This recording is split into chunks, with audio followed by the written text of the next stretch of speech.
Alright guys, well the time is finally here. It is time to start rebuilding my old 911 engine.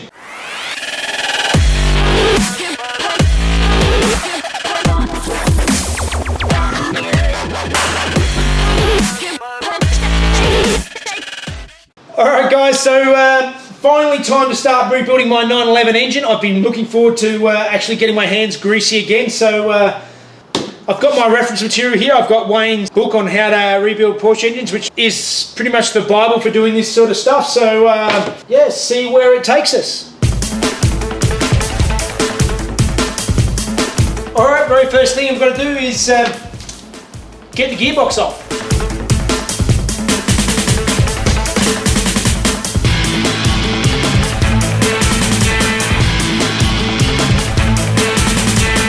Alright, so the next thing is to get this engine up on the engine stand, and those of you who don't really know Porsches, you can't use the standard run-of-the-mill engine stand you'd get from any auto parts place, or at least not the yoke, because, and I never understood this, but basically because the engine case is in two halves, of course you can't bolt it either side because you won't be able to get the halves apart. So the yoke actually bolts onto one side of the engine to mount it.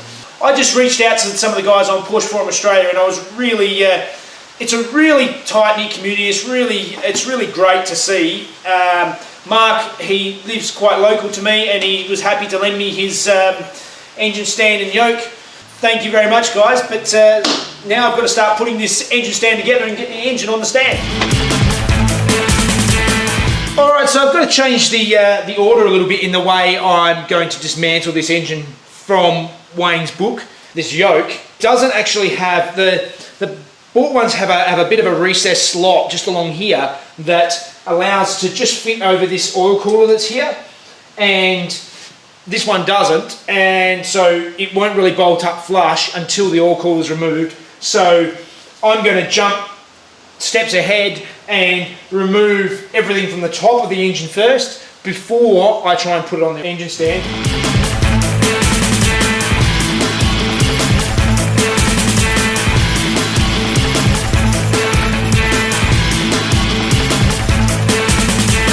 Alright, CIS has all come off. It's all pretty straightforward. I've marked all the electrical connectors so I can put them all back if I do choose to go back with the CIS, which I probably won't, but it's all there so I know the way it goes together. Alright, next up, got to take this fan and the shrouds off. One of the notes in Wayne's book was when you take this off, there's a bunch of shims behind here on the fan mount, and to make sure you keep them all together. Alright, for my own future reference, there's two shims behind this plate as well as in front. Alright, and now for the rest of the shroud. Next step is to go around the edges and get rid of all these tins off of the sides so that I can strip this oil cooler off and get it on the engine stand.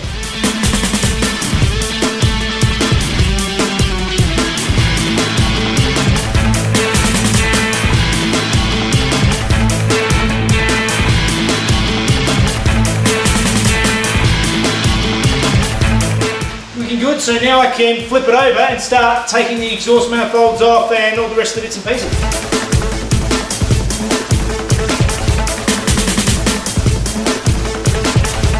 Alright, here's one of the first annoying little things I found is I'm trying to take this cover off the front, and these bits unbolt but they don't really change the shape of this housing here, and there is actually a nut hidden in there with this shroud over it, so basically you can't get, if I take that out, you can't actually get in here because of this cover to undo it with a normal spanner. It's just in a stupid spot. I suppose if I had an offset ring spanner I could do it, but I don't, so I'm going to put a socket on there and get a vice grips on it and see if I can twist the socket to undo it.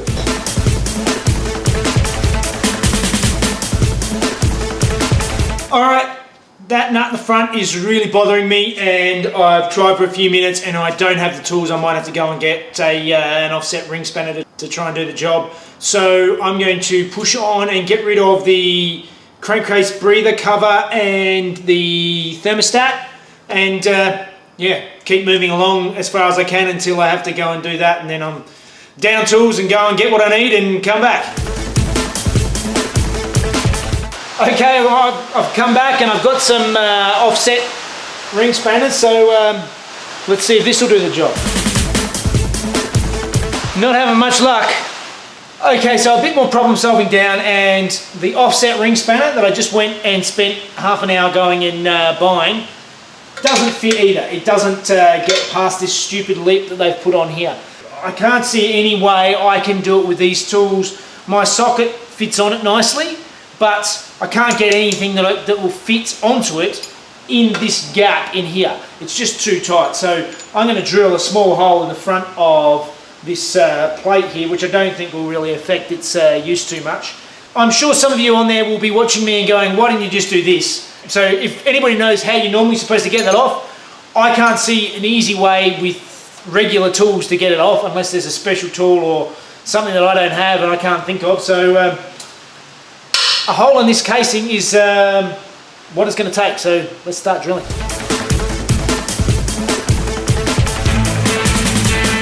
Alright, so that's off, and now I have a hole in my cover, but time to take off the upper and lower valve covers and see what we got.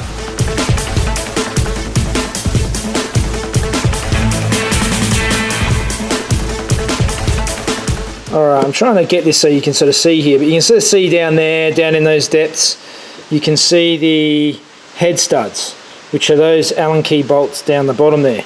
And if you go over here, you can see that one right there in the centre is sticking right up and out. So that is a very obviously pulled head stud.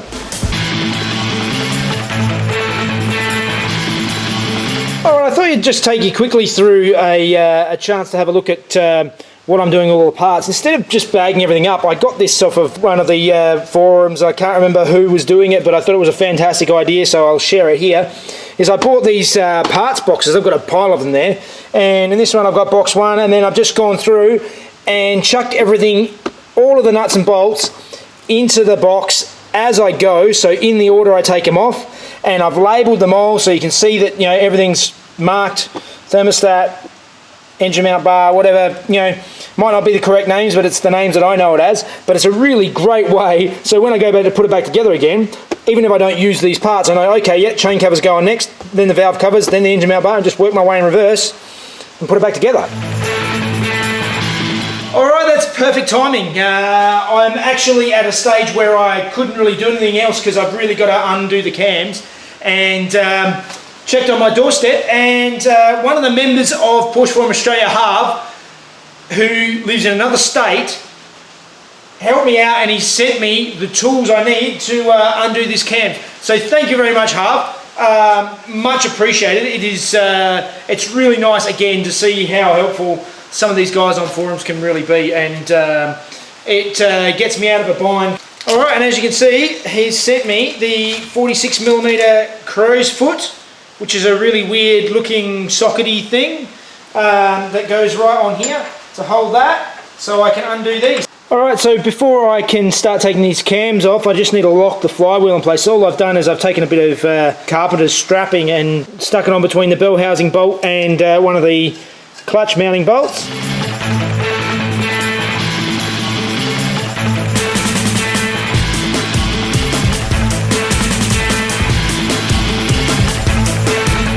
Alright, now it's time to remove the head.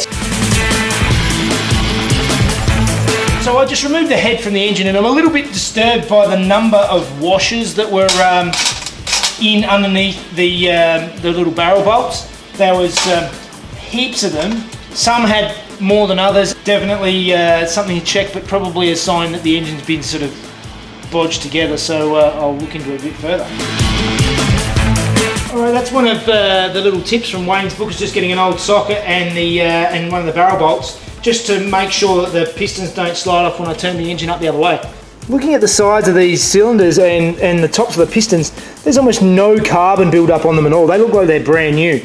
I got a sneaking suspicion this engine might have been rebuilt and it pulled a head stud straight away. Alright, if I wasn't already questioning how bodgy this previous rebuild of this engine was, this is a sign. The top of the head studs have all these little barrel bolts, and one of them does not look like the other. This thing, first of all, I came to it, and instead of being a 10mm, it was 8mm, and they've welded something onto the top of a stud that was going all the way through, and that's just not the way you rebuild an engine, particularly not in a Porsche. Come on.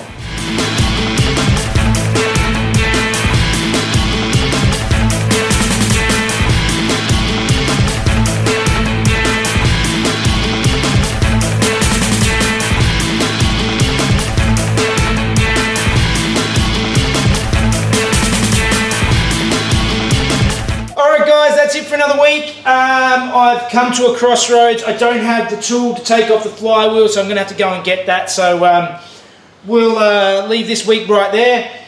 Basically now I've got most of the engine stripped down. I've just got to split the case and see what we've got inside and see what it's like.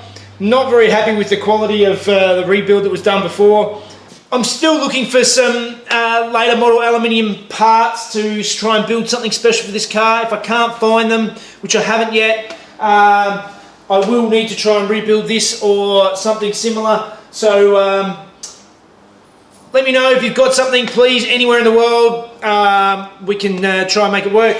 I'm going to try and release a new video now every Friday as my goal. They may end up uploading on Saturday, but it depends on where in the world you are. This is Friday in Australia. I'm going to upload them. Please like and subscribe to my channel, Home Built by Jeff, and you can follow me on Facebook and Instagram at the same place. Alright guys, see you later.